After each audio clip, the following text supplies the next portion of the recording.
स्वास्थ्य देखभाल के बारे में कि प्राथमिक स्वास्थ्य देखभाल प्राइमरी हेल्थ केयर क्या होता है जानेंगे।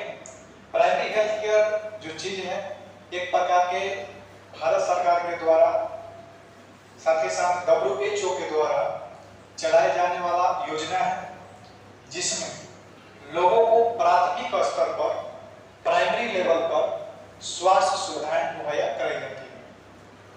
कहने का मतलब इसमें यह है कि ये भारत सरकार के द्वारा और WHO के द्वारा एक विशेष प्रकार की चलाई जा रही योजना है, जिसमें लोगों को, समुदाय के लोगों को, परिवार को, व्यक्तियों को, इन सब लोगों को प्राथमिक स्तर पर स्वास्थ्य से जोड़ने का काम होता है, यानी लोगों को स्वास्थ्य से जोड़ने का काम किया जाता है। उसके बाद इसके अंतर्गत क्या क्या होता है, इसमें किसी भी बीमारी के रोकथाम के विषय में लोगों को जागरूक किया जाता है। उसके साथ साथ छोटा मोटा रोग रहता है उसका उपचार भी किया जाता है। उसके बाद डायग्नोस्टिक, इसका मतलब कुछ इस पर लैब में भी काम किया जाता है। तो ये सब जो चीज है इसके अंतर्गत किया जाता है। उसके बाद प्राथमिक स्वास्थ्य देखभाल को एक प्रकार के आदर्श मॉडल माना जाता है, यानी आदर्श मॉडल इसलिए माना जाता है क्योंकि 1978 ईस्वी में आल्मा आटा जगह पर सन 1978 ईस्वी में एक आयोजन किया गया था, जिसको हम अंतर्राष्ट्रीय कॉन्फ्रेंस कहते हैं। इसमें विश्व के बहुत सारे देशों ने भाग लिया था और उसमें यह लक्ष्य रखा गया था कि सन 2000 ईस्वी तक, यानी सन 2000 ईस्वी तक हर प्रकार के लोगों के पास स्वास्थ्य सुविधा पहुंच पाए। इसलिए एक नया कमेटी का गठन किया गया, एक नया प्लानिंग बनाया गया और उस प्लानिंग का नाम रखा गया प्राथमिक स्वास्थ्य देखभाल।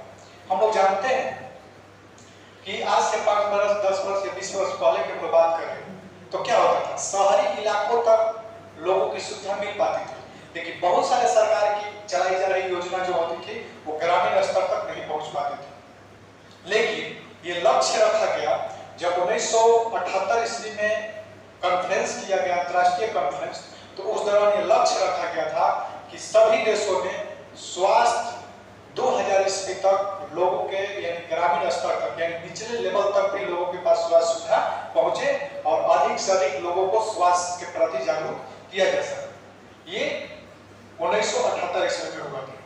परीक्षा में अब आते हैं परीक्षा के दृष्टिकोण से।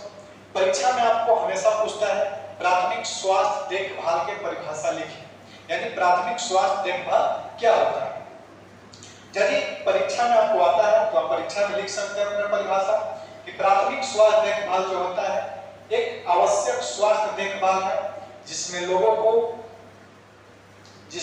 को सुलभ एवं स्वीकार्य, यानी कम पैसा वाले, यानी कम से कम इनकम वाले सुविधा इसमें दिया जाता है। यानी प्राथमिक स्वास्थ्य देखभाल एक प्रकार की योजना है जिसमें लोगों को सुलभ एवं स्वीकार्य हो उस तरह की सुविधाएं दी जाती है। और प्राथमिक स्वास्थ्य देखभाल में ये नहीं होना चाहिए कि ज्यादा पैसा, क्योंकि ज्यादा पैसा लगेगा तो ग्रामीण लोग क्या होंगे, ग्रामीण इलाके के लोग क्या होंगे, आपसे जुड़ेंगे नहीं, आपसे भागने लगेंगे। इसमें लक्ष्य रखा गया था कि न्यूनतम राशि में या कम से कम राशि में और सबसे आसान तरीका से लोगों को स्वास्थ्य के प्रति जोड़ा जाए और प्राथमिक स्वास्थ्य देखभाल के अंतर्गत वो लोग काम किया जाता है। उसके बाद हम लोग को पढ़ना है प्राथमिक स्वास्थ्य देखभाल के तत्व, यानी प्राथमिक स्वास्थ्य देखभाल के अंतर्गत कौन कौन से आपको सर्विस मिलेगा, या आप कभी नर्सिंग स्टाफ बनेंगे तो आपको प्राथमिक स्वास्थ्य देखभाल के पोस्ट पर रहेंगे तो आपको कौन कौन से सर्विस प्रदान करना पड़ेगा, यानी प्राथमिक स्वास्थ्य देखभाल के अंतर्गत कौन कौन से काम किया जाता है। पहला हम लोग का है अति आवश्यक दवाइयां। इसका मतलब ये होता है कि आपको सबसे पहले इस बात को ध्यान रखना पड़ेगा कि प्राथमिक स्वास्थ्य देखभाल पर जो भी जरूरी दवाइयां हैं, जो भी आवश्यकता जिसको पड़ती है, उन सब दवाओं को आपको अपने पास रखना होगा और लोगों को आपको दवाइयां बांटना होगा। और वैसा दवाई आपको रखना होगा जो कम से कम मूल्य में, यानी कि गरीब से गरीब व्यक्ति भी उसका वहन कर सके, उस राशि को भुगतान करने में कोई समस्या उत्पन्न न हो। तो पहला काम हम लोग का ये रहता है अति इसका मतलब कि कम से कम पैसा वाले वैसे हम लोग को दवा रखना है जो कि या वैसा सुई हम लोग को रखना है या वैसा हम लोग को मटेरियल्स रखना है जो कम से कम राशि में भी लोग ले सके और पा सके। तो हम लोग का पहला हुआ प्राथमिक स्वास्थ्य देखभाल के अंतर्गत पहला काम क्या करना पड़ेगा कि आपको जो भी इसेंशियल ड्रग्स होगा यानी अति आवश्यक दवाइयां होगा वो आपको प्रोवाइड कराना पड़ेगा। यानी प्राथमिक स्वास्थ्य देखभाल के अंतर्गत सबसे पहले हम लोग क्या करते हैं कि लोगों के यानी समुदाय के लोगों के कम से कम पैसा वाले दवाइयां या स्वास्थ्य सुविधाएं हम लोग प्रदान करते हैं। उसके बाद है स्वास्थ्य शिक्षा। हम लोग जानते हैं कि आप कितना भी दवाई बांट दीजिए, जब तक लोगों में एजुकेशन की कमी रहेगी तब तक आपका कोई भी मिशन पूरा होने वाला नहीं है। तो प्राथमिक स्वास्थ्य देखभाल में लक्ष्य रखा गया था, ये नियम बनाया गया था कि समुदाय के लोगों को जो भी समस्याएं उत्पन्न होती है और किन कारणों से समस्या उत्पन्न होती है उन कारणों को खत्म करने के लिए जागरूकता अभियान चलाया जाता है, यानी लोगों को शिक्षित किया जाता है। यानी कि लोगों में विभिन्न प्रकार के स्वास्थ्य संबंधी जो शिक्षा होता है वो बताया जाता है।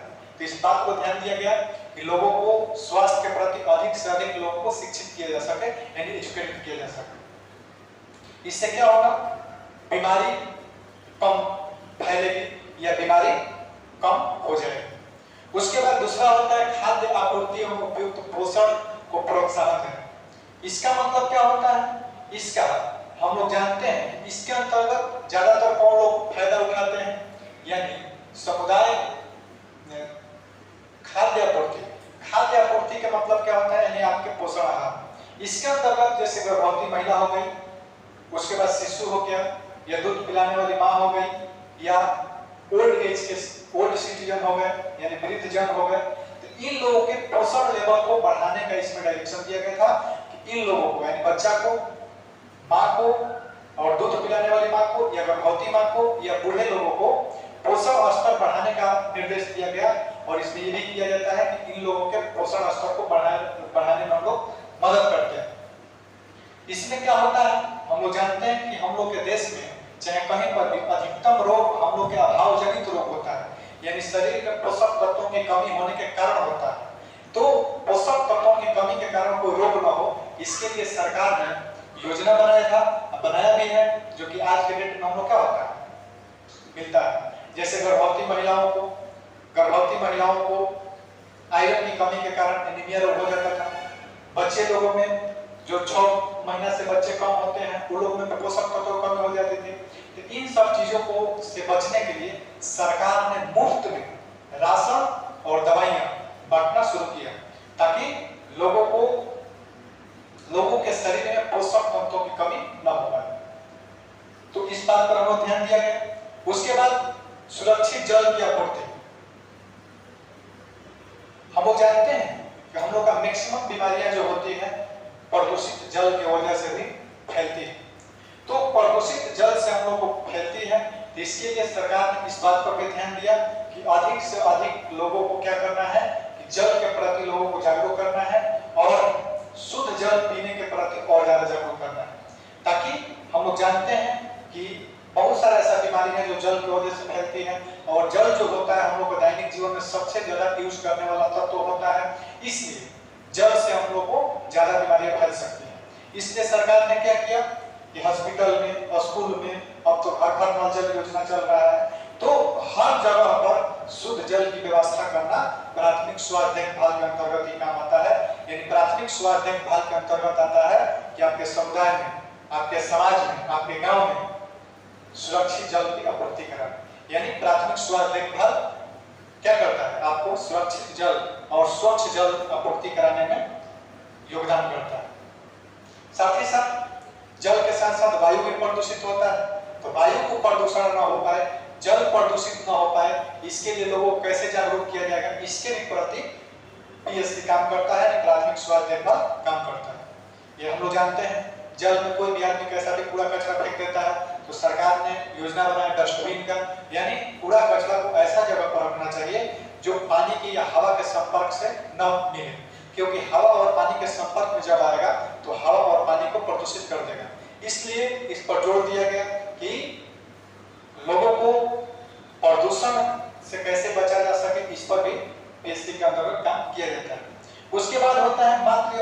स्वास्थ्य देखभाल एवं परिवार नियोजन। इसमें क्या होता है, हम लोग जानते हैं कि महिला जो होती है, महिला जो गर्भावस्था के दौरान महिला होती है, प्रसव के दौरान या सूतिका अवस्था के दौरान या उसके साथ साथ नवजात बच्चा, इन तीनों का देखरेख इसके अंतर्गत किया जाता है। इसमें क्या किया जाता है, इस पर यह जोर दिया जाता है कि लोगों को अधिक से अधिक इसके प्रति जागरूक किया जाए, लोगों को गर्भ निरोधक गोलियां बांटी जाए, साथ ही साथ मातृ एवं शिशु पर ज्यादा ध्यान दिया। जैसे कि हम लोग जानते हैं कि गर्भावस्था के दौरान टाइम पर टीटी का इंजेक्शन देना, छोटे बच्चे जो नवजात शिशु होते हैं वो लोगों को टाइमली टीकाकरण करना। बहुत सारे घातक बीमारियां हैं, जैसे आपको बहुत सारे ऐसा घातक बीमारियां हैं, डिप्थीरिया का हो गया, चाहे आपको इस सब चीज का हम टीकाकरण, बीसीजी हुआ, ईसीजी हुआ, इस सब का टीका हम दिलवाते हैं, पोलियो हो गया। ये सब घातक बीमारियों से बचने के लिए सरकार ने पीएससी का जिम्मेवारी दिया था कि आपको बच्चा लोग को बचाना है और टीकाकरण करते रहना। उसी तरह मां को भी हम टीकाकरण करते हैं, साथ ही साथ परिवार नियोजन यानी गर्भ निरोधक को कैसे रोका जा सके, इस पर पीएससी अपना काम करता है। आगे है हम लोग को पढ़ना है मुख्य संक्रमक बीमारियों की विरोध टीकाकरण। हम लोग जानते हैं कि हम लोग के बहुत सारा ऐसा बीमारी है जो कि घातक है। जैसे हम लोग कोई भी बीमारी की हम बात करते हैं, जैसे डिप्थीरिया हो गया, रतौंधी हो गया, टेटनस हो गया, टीबी हो गया, इन सब रोगों से बचने के लिए सरकार ने टीकाकरण करवाता है। नवजात शिशुओं को भी टीकाकरण करवाता है और गर्भावस्था के दौरान मां को भी टीकाकरण टीटी का इंजेक्शन दिया जाता है।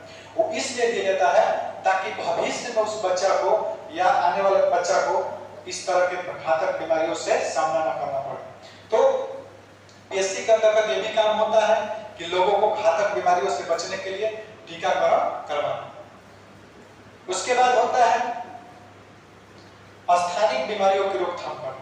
हम लोग जानते हैं स्थानिक बीमारी का मतलब क्या होता है। इसका मतलब ये होता है कि छोटा मोटा रोग जो कि जनरली हमेशा होता रहता है, छोटा मोटा रोग हो जाए या आपको टूट जाए, तो इन सब छोटे छोटे रोगों का इलाज हम लोग पीएससी पर ही कर देते हैं। और साथ ही जैसे हम लोग कोई भी चीज, जैसे मान लिया डायरिया की बात करते हैं, तो डायरिया में क्या होता है, डायरिया में लोगों को उल्टी और पैखाना ज्यादा होने लगता है, तो उस दौरान हम लोग को पानी की कमी हो जाती है शरीर में और लोगों को हम लोग को सलाह दिया जाता है कि वो आरएस का घोल पीजिए। तो हम लोग को जो भी स्थानिक बीमारियां होती है, जैसे छोटी मोटी जो बीमारियां होती है जनरल तौर पर, उसका भी इलाज का व्यवस्था पीएससी के अंदर पर होता है। उसके बाद होता है सामान्य रोगों तथा चोटों का उपयुक्त उपचार, यानी जो भी छोटा मोटा जो रोग रहता है, जो भी छोटा मोटा आपको दर्द या किसी प्रकार के चोट रहता है, तो उसका भी हम लोग इलाज पीएससी पर करते हैं। तो इस तरह से हम लोग को परीक्षा में यदि आपको आएगा तो हम लिख सकते हैं कि प्राथमिक स्वास्थ्य देखभाल के तत्व, यानी प्राथमिक स्वास्थ्य देखभाल के दौरान कौन कौन से आपको काम करना पड़ता है। तो पहला आपको काम करना पड़ेगा जो भी इसेंशियल ड्रग्स है, यानी आवश्यक जो दवाइयां हैं उसको उपलब्ध करवाना। दूसरा काम होगा स्वास्थ्य शिक्षा, यानी लोगों को स्वास्थ्य के प्रति अधिक से अधिक जागरूक किया जा सके, कुछ ट्रेनिंग दिया जा सके, उसको किसी भी तरह स्लोगन के माध्यम से उसको जागरूक किया जा सके। उसके बाद खाद्य आपूर्ति और उपयुक्त पोषण का प्रोत्साहन करना, यानी लोगों को वैसे खाद्य आपूर्ति उपलब्ध, जो लोगों के पास खाद्य आपूर्ति नहीं हो पाता है उसको कम से कम पीएससी का अधिकार होता है कि आपके समुदाय के लोगों को कम से कम 2 टाइम का भोजन मिले। विशेष रूप से कौन कौन लोग इसमें आते हैं, गर्भवती माँ आती है, दूध पिलाने वाली माँ आती है, नवजात शिशु आता है और बूढ़े लोग आते हैं। इस तरह से इन लोगों को खाद्य आपूर्ति की जिम्मेवारी, कम से कम 2 टाइम में खाद्य आपूर्ति यानी खाना पीना का व्यवस्था करना पीएससी के अंतर्गत आता है। साथ ही साथ उपयुक्त पोषण के लिए प्रोत्साहन करना, यानी लोगों को आपको बताना चाहिए कि आपको वैसा चीज खाना है जिससे कि अधिक से अधिक पोषक तत्व मिल सके। जैसे कि हमने बताया आपको कि हम लोग को जीवित रहने के लिए 6 पोषक तत्वों की जरूरत पड़ती है, प्रोटीन, कार्बोहाइड्रेट, खनिज लवण, वसा, विटामिन और जल।